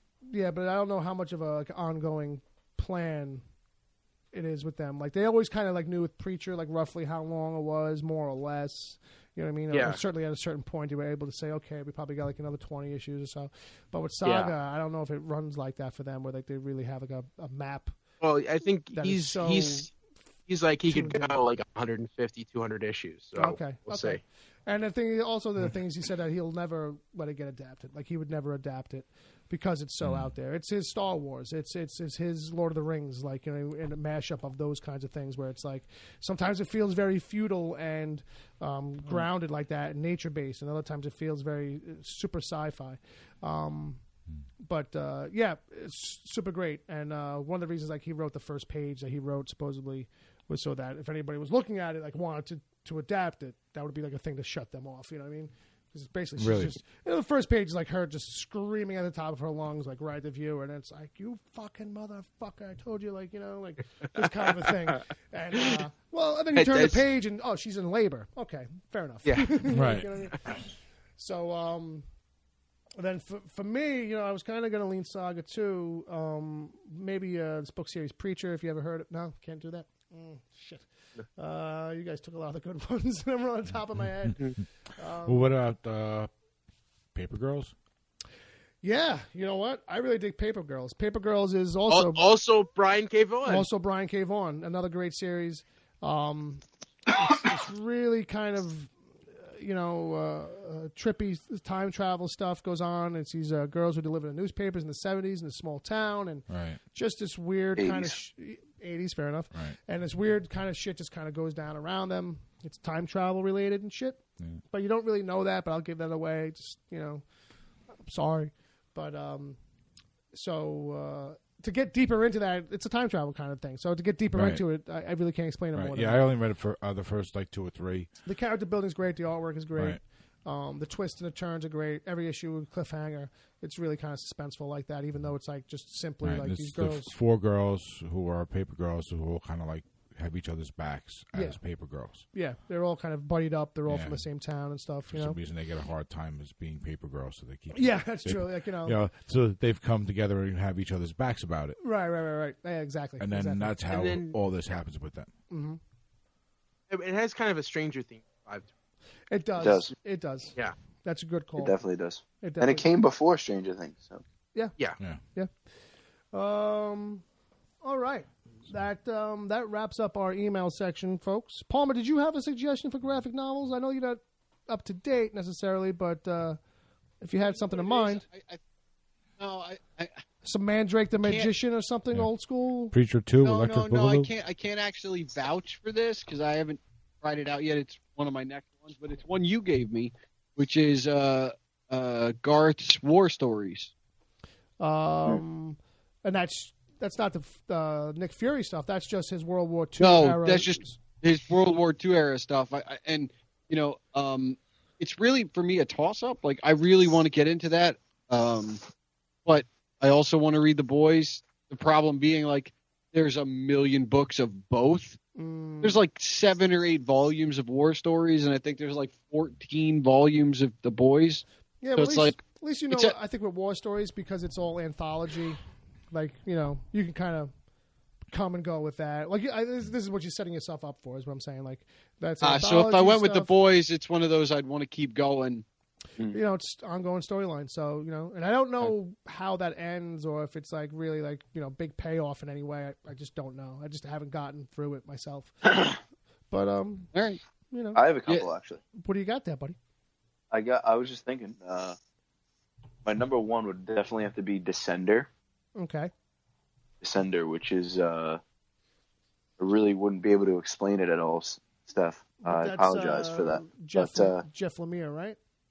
Yes, it is. Jeff Lemire, deep space sci-fi stuff. Go with that.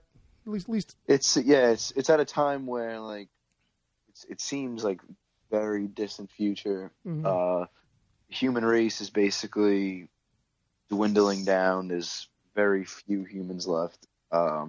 Robots are basically taken over, but the humans are in control still, if that kind of makes sense. Okay. But book kicks off with like this big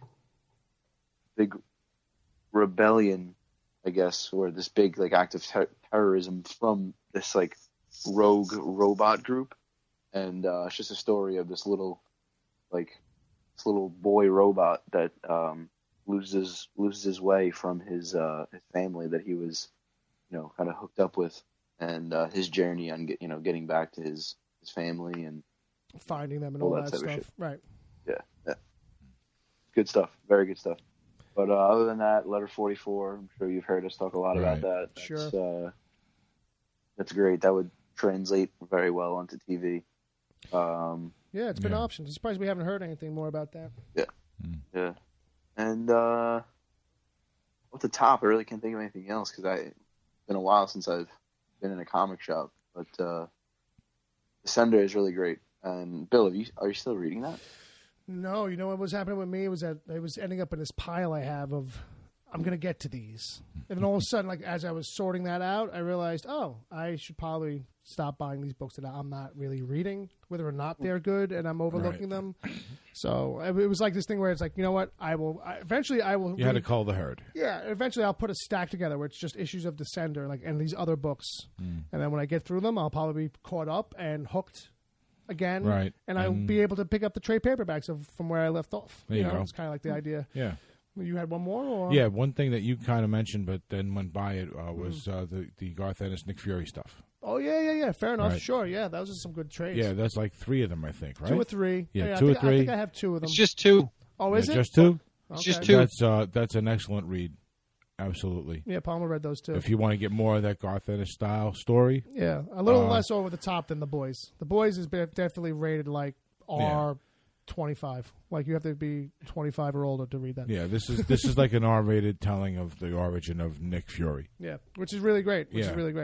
Especially if you just like dig on some Cold War era espionage stuff on that level. Yeah, because it's really all World War II kind of stuff. Mm-hmm. So that's one thing you got to keep in mind. But if you're just looking for that kind of storytelling, it's all there. From a gruff badass, he's so. Yeah, it's that Garth Ennis style. It's the old school Nick Fury like you always wanted, but never really got. Right. Yeah, there's a few really good scenes in there and really funny stuff. Yeah. Definitely worth checking out. There are some recommendations for everybody. Yeah, Steph. Enjoy. Hope Steph finds something in that pile. I hope she was writing some of that down.